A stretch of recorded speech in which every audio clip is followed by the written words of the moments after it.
defeat myself at horse before Amanda comes home, and we cook dinner together. We're proud of ourselves for not even coming close to burning the house. Afterwards, Amanda and I dig into the carton of ice cream over an episode of Chopped Toddler Tournament. What you have in front of you is a molecularly deconstructed sweet potato with brown sugar demi-glaze with creme fraiche, of course. This is literally a jar of baby food. The toddler immediately bursts into tears. Are we bad people for watching this?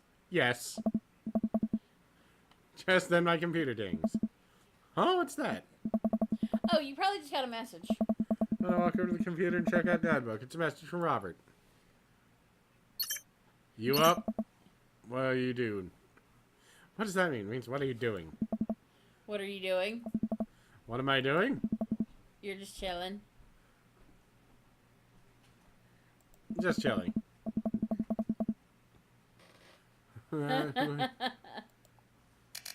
Just chilly. We're chilling. It'll make you look cooler. Oh, that just pops up. Alright. Want to grab a drink? Hey, that means he wants to hang out. I know what that means, Amanda. But it's kind of late. Come on, Pops. Live a little. I am living with ice cream and traumatized toddlers. Well, it's your life, but I think you'd have a lot of fun tonight. You are trying to get to know the neighbors better, aren't you? Fine. I type back a message. Oh, sorry. No, it's fine. I get back a message Robert asking him for details, and he tells me to meet him at Jim and Kim's. Well, don't wait up for me. I never do. I found a nice jacket and run out the door. It's only a short walk to Jim and Kim's, and it's a beautiful night. I walk into the bar and see the usual crowd of barflies, which could also say barflies, drinking beer and watching sports. I spot Robert at the back of the bar and wave hi as I walk over. Hey man, how's it going? Hey, buddy. Hey. Ahoy there, Skipper. Robert and Mary are here? Uh-oh. I brought Mary along. I figured we needed a drinking buddy. Oh man, I was excited to get to know Robert a little better. Now I have to deal with this weird married lady and making passes at me. Ugh. Don't look so scared, kiddo. We're just having a drink. Hey. Yeah, speaking of which, I think it's time for the first round. What are you having? Hey. Whiskey straight up. Yeah. He's a whiskey man. Except when he's in private, from what I understand, or I've heard people say, in which case he drinks wine. We'll go with whiskey. Oh. Dad after my own heart, huh? Yep. Well, it's 3 shots of whiskey and passes them between us. Well, this isn't how I expected my night to be going. Hey. Here's to bad decisions and relaxed moral values, fellas. Ah, she is the best. She is, like, fucking 10 out of 10 best character. Well, I don't know. 9.5 out of 10, because Amanda's pretty fucking awesome. Yeah. What have I gotten myself into? Well, knock back the shots. I almost choke on the whiskey as it burns down my throat. Holy hell, that was a kick. Look over at Robert, who seemed to be old pros at this. Robert grabs his jacket and throws it on. Let's get marching. What? Oh. The night's young, Chief. Come on, we're bar hopping. Oh. Alright. We leave the bar and start walking down the street. I still don't know this area of town very well, so I just follow Robert. It is literally a straight line. Yeah. So where are we headed? Irish hour drinking. It's an Irish pub. No. A good pun is whiskey to my heart. Is the whiskey to my heart. Give it a rest, buddy. Ugh. Puns are the lowest form of humor, Solomon. Try harder. Ouch. Am I going to be the butt of the joke all night? Jesus, Mary, put your fangs away for a second. Welcome to Irish Hour Drinking. The bar is pretty much the same as Jim and Kim's, except for an old-timey Irish memorabilia on the wall. So, basically, it's that place we occasionally go to eat, only... Ryan's daughter. Yeah, I wasn't going to mention it by name, just because, My bad. you know. God, their food got shit real fast. Anyway. Next round, what are you having? Whiskey hasn't failed me yet. Yeah. Let's do it. Robert orders 3 more glasses of whiskey, And we post up in a garish green booth. Mary slides next to Robert, which makes me breathe a sigh of relief. Oh? Let's sip this one, why don't we? Hey. Suit yourself. Mary immediately downs her shot in one gulp and burps loudly. That'll put hair on your chest. You are truly the paragon of grace and beauty. Mary is still amazing. Hey. Mary grabs my drink and sips on it. Hey. Solomon, be dear and get us another round, will you? I don't know how to process this evening at all. I get up and order another round of drinks from the bartender. I head back to see Mary and Robert having a lively conversation. Robert roars with laughter. I don't think I've seen this guy smile, let alone laugh. I take a seat across from most of them and pass out the drinks. Hey. So Edith's kid snuck some pop brownies onto the table at the last bake sale, right?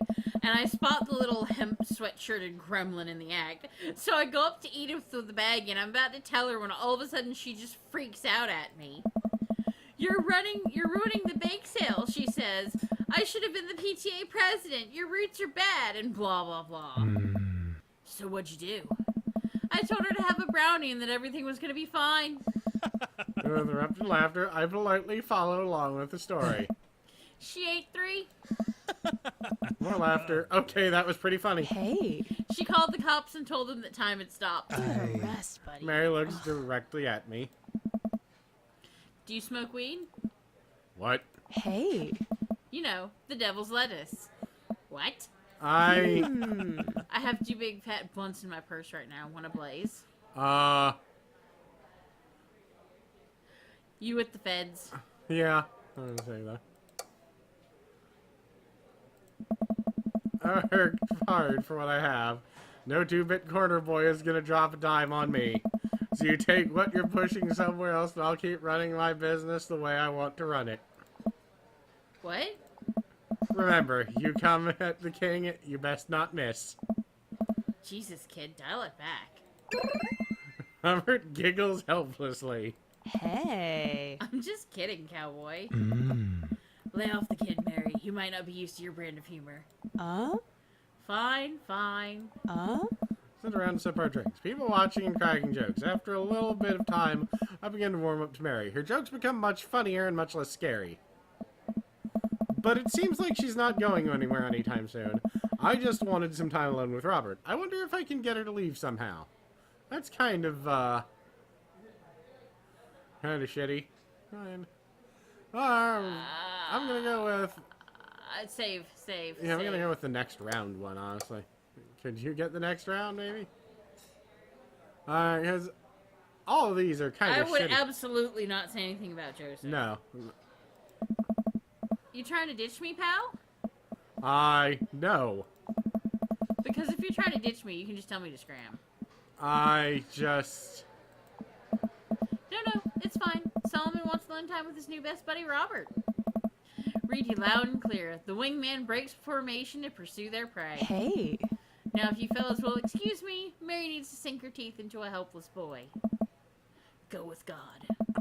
Nice seeing you. Come on. Deuces, nerds. Mary gets up and saunters over to a younger-looking guy at the bar. She grows on you. Does she, though? I feel like she's kind of delights in making men suffer. Well, she does. But what about her and Joseph? What about him? You know, they're married. She definitely tried to get into my pants the other night and just her across the bar where she's making goo-goo eyes at the guy from before. He looks like he's being held hostage. Hey. Oh, that's just the thing she does. She's harmless. Tell that to the boy she's hanging off of. Poor kid looks like he's seen war. Robert lets out a hearty laugh. Hey, I got him to laugh. Aw, man, you know I had you pegged for one of those straight-laced types. Oh, don't worry. I got pretty wild back in the day. Still got a little wild in you. Let's see. There's so much wild in me. Yeah, I don't think I have a child I need to care for in all capital.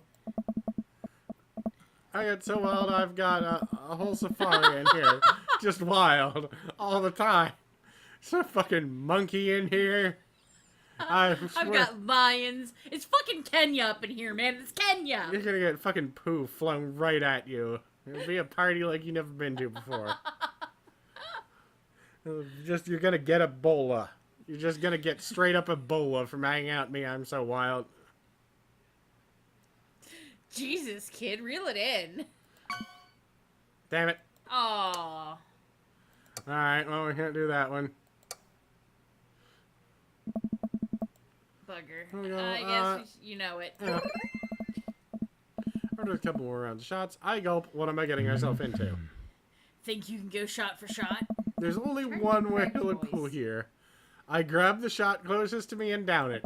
It's a candle. No, Robert looks impressed. Takes the shot and knocks it back. That's one. So, what do I even talk about? He's cool, and he probably hates small talk. How are things? I hate small talk. Alright. Too many people, and this isn't necessarily you, but too many people try to or think that they have to fill the dead air with noise. You keep moving that cursor, and it's just fucking with me. Personally, I think they're afraid of this. Stop it! I can't read it when you do that. Personally, I think they're afraid of the silence, or they're afraid of what the other person is gonna think of the silence. Oh. If you want some unsolicited advice, just learn to be comfortable with silence. Which is actually one of the more terrifying Doctor Who villains. Yes. Nothing wrong with two people sitting in silence and drinking whiskey. Oh, alright. Hey. Robert and I sat in silence to drink whiskey. I take in the rest of the bar. Patrons laughing, playing darts, spilling beer, Mary giving the hard sell to that young man. The young man pretending he got a phone call from his friends. Huh, maybe silence is nice sometimes. So you ever kill a man? I choke on my drink. Excuse me? You know, watch the life drain from someone's eyes. It's not just their life, you know. It's their hopes and dreams draining away. Every memory and experience they ever had. Gone. No. Hey. Great, me neither. Robert knocks back the shot and motions for me to do the same. I reciprocate. I'm just messing with you. Relax. I laugh nervously. Or am I? I laugh nervously again. We sip more whiskey and people watch some more. Mary has her sights set on another man, or after another one excused himself to the bathroom, and I assume crawled out the window. Gosh, this whiskey's hitting me hard. Gosh, this whiskey's hitting me hard. You betcha. Robert gets up and out of the booth, shouldering his jacket. Let's roll! Sorry, whiskey, inside voice. Hey. Let's roll. Wait, what about Mary? Brother, Mary's gonna be just fine. What about Mary, who's lying on the bar in front of some poor sap? She's singing happy birthday to him while he insists that it's not his birthday. Alright, that's sweet. I'm trying my hardest not to stumble, but man, the sidewalk is just coming right at me. I hope Robert doesn't notice me tipping over on my own, or tripping on my own feet like this in the first time I've ever been that drunk. Like it's the first time I've ever been. Where to? You'll see. Or until we eventually arrive at a rundown strip mall. There's a beauty salon, a sex shop, a computer repair store, and what looks to have been closed for 10 years, and finally a liquor store. Wait here. I'll be right back. After a minute, Robert returns with 2 wine bottles in brown paper bags. He hands one to me. Cheers. He sits on the curb and drinks. He motions for me to do the same. It's not really where I expected to be, or the night to go. I take a sip. White Zinfandel? What? Nothing. I just wasn't expecting... It is delicious, fruity, and refreshing. Don't judge me. I start to say something, think of his lecture about modern silence, and stop. I sip my wine and watch cars drive by. Let's throw rocks at shit. What the problem I'm having here is, while I like Robert, he's exactly like a lot of the people I grew up with. The ones who you're like, yeah, let's go do that. That sounds like a great idea when you're drunk. And then you suddenly go, why am I in lockup? That felt good. He presses a stone into my free hand. I sorry, I thought it said he presses a stone into my feet. Ow! No, you try. I don't know. With feeling! Save just in case there's... God damn it, I missed it. This one's for you, Pappy, I think. Well, I should save here. I got a problem with authority. Well, the rocket at the side. It sails over the stop sign right into the window of a parked car, leaving a crack. Whoa. Dude, run! And dart into the nearest alley. Wine in hand, I can hear Robert's footsteps behind me. This is the same alley where we bought weed. Oregano. Yeah. So far enough away from the cracked window that I am no longer culpable for this heinous crime, I stop and catch my breath. Mm-hmm. Maybe we should start rock throwing from the to-do list. Agreed. Suddenly my stomach growls. Oh man, I'm starving. Oh. Let's get pizza. I can't argue with that. Where's it good? What's good around here? Actually, I don't even care if it's good. It just needs to be edible and in my mouth in the next 5 minutes. I know just the place. Forward through a maze of alleys and side streets until we eventually end up in front of a tiny hole-in-the-wall pizza joint. The bright red neon sign reads, Pete's Pizza Pizza. That's a tongue twister. Ta-da! There's a few exhausted-looking workers behind the counter tossing dough and piping hot pizzas out of the stone ovens. My stomach rumbles again. We go up to the counter and get ready to order. Oh. Can I get 2 slices of the God damn it, Craig! Craig! Can I get 2 slices of the Hawaiian pizza? Oh, wait, Solomon, you're cool with pineapple on pizza, right? Of course. Yeah, I'm fine with pineapple on pizza. We waited for a minute for the pizza to come out of the oven. I'm practically drooling at the smell. The cashier hands us each a giant slice on a paper plate, so saturated with grease that I am worried it will fall apart. We take our pizzas outside and wander through the alleyways as we eat. I take a bite. It's absolutely delicious. Pineapple is truly the best pizza topping. You said it. Man, I feel way better now. You and me both. Craig, stop it! Stop being Craig! We hear a noise coming out of a slightly ajar door in the alleyway. Robert looks at me excitedly. Got any more of that wild in you? I want my daughter to go home to make sure she's alright. I'm gonna go with you, betcha. Yeah. Good on. Yeah. I'm yawning. Robin and I slammed the door and opened peek inside. It's completely dark except some flickering light. We slowly creep forward, cautious not to be heard or seen. Shh. We're sneaking into a movie theater. Don't shush me so loud. Shh. In the hallway and find ourselves standing in front of a movie screen. Oh, this suddenly makes sense.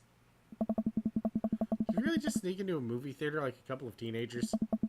No talking during the movie.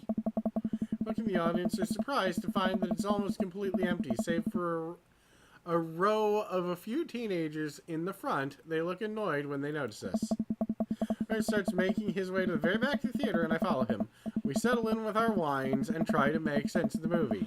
It's a romantic comedy, I think. A young man is frantically trying to get through New York to find the woman he's finally realized he's in love with. Kiss already! There's nobody to kiss yet. You want him to kiss the taxi driver? Hell yeah! The kids down the way notice us heckling. One of them speaks up. Hey man, keep it down. Oh damn, it's Ernest Hemingway, Hugo's kid. Ernest, hey Ernest, I know you. It's me, your neighbor. Hi. Ernest turns back around, embarrassed. I turn back to Robert. He kissed anyone yet? And it turns out that yes, he did kiss someone. He made his way out into a tiny island near New York to profess his love for a woman who for some reason he knew would be there. She tells him that they hit the jackpot. He says that they had, but I think that was some subtext I'm missing here. Boo! Love is dead. Shut up, it's beautiful. No, you shut up. Ernest grumbles, the credits start to roll. I stand up, Robert immediately pulls me back down. Hundreds of people worked very hard to make this film happen, and you're gonna sit here and appreciate them. Okay?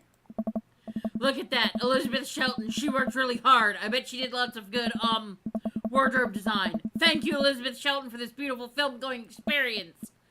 And Peter Anders, catering, fed a bunch of people so they could have the energy to do their jobs. What a guy!